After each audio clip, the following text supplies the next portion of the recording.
कितनी बदनसीबी की बात है कि एक मुसलमान पैदा हो और फिर मर जाए और वो कुरान शरीफ को एक भी दफ़ा तर्जुमे से ना पढ़े।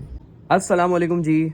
कभी कभी इंसान की ज़िंदगी में ऐसा होता है कि वो अपनी ज़िंदगी में बहुत सारी लंबी लंबी स्पीचेस सुनता है, लेकिन वो उसके दिल पे असरअंदाज नहीं होती।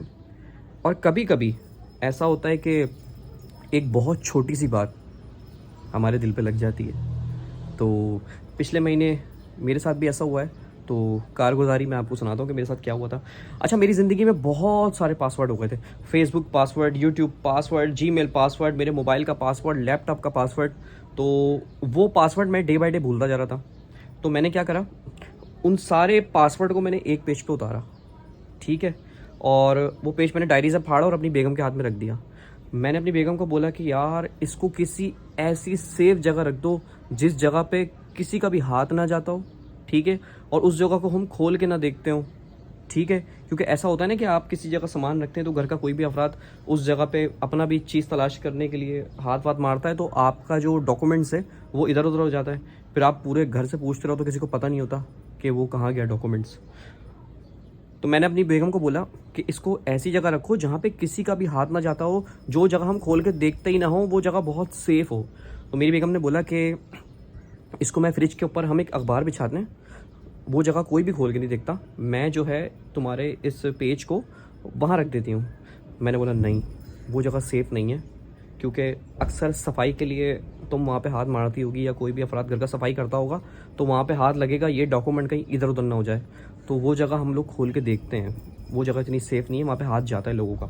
फिर मेरी बेगम ने बोला कि हम इसको बेड के नीचे रख देते हैं, क्योंकि बेड के नीचे तो कोई भी हाथ नहीं लगाता। मैंने बोला यार कभी कभी ऐसा होता है मुझे बेड के नीचे से सामान निकालना होता है या साफ़ सफाई में, तो मैं वो जगह भी खोल कर देखता हूँ जब बेड के नीचे से सामान निकालना हो। तो मैंने बोला यार कोई ऐसी जगह मुझे बताओ ना कि जहाँ पे हमारा हाथ ही ना जाता हो, जो जगह हम खोल के ही ना देखते हो। तो फिर मेरी बेगम ने बोला कि अब तो ऐसी सिर्फ एक ही जगह बची है जिसको हम खोल के नहीं देखते, और वहाँ महीनों महीनों सालों सालों हमारा हाथ ही नहीं जाता। तो मैंने बोला वो कौन सी जगह है। तो मेरी बेगम ने बोला कि जिस कपड़े में हम कुरान शरीफ लपेटते हैं ना, मैं उसको उस कपड़े में करके रख देती हूँ, क्योंकि कुरान शरीफ तो हम खोल के देखते ही नहीं है, वहाँ तो किसी का हाथ ही नहीं आता। बस सर, मैंने कुछ सेकंड का पॉज लिया है, फिर मैंने अपनी बेगम को बोला, मैंने कहा हाँ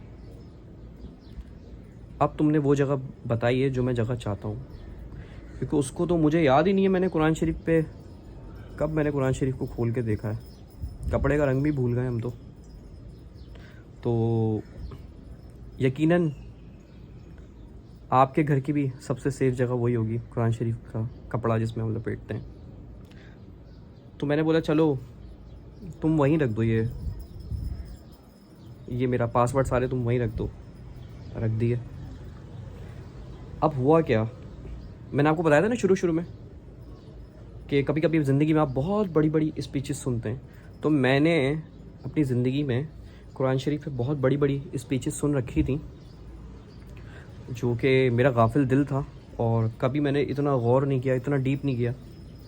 लेकिन ये एक छोटी सी बात कि मेरी बेगम ने बोला कि वो हम खोल के देखते ही नहीं है, तो वो बात मेरे दिल पे लग गई। और माशाल्लाह आज 1 महीना हो गया है, तो कुरान शरीफ में पढ़ने का भी मौका मिलता है बहुत सारा।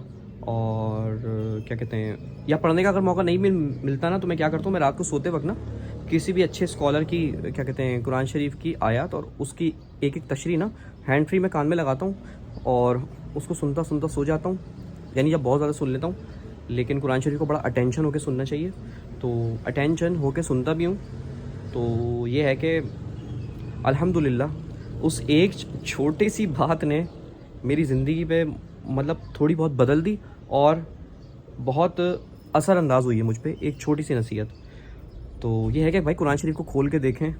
कुरान शरीफ को तो पढ़ने का भी सवाब है यार, उस पर अमल करने का तो आप छोड़ ही दें सर, कुरान शरीफ को तो पढ़ने का भी सवाब है। इसकी मिसाल ऐसी है कि आप एक नया एसी घर में लेके आते हैं, आप एसी को देखते रहें बैठ के, तो कुछ भी नहीं होगा, गर्मी दूर नहीं होगी।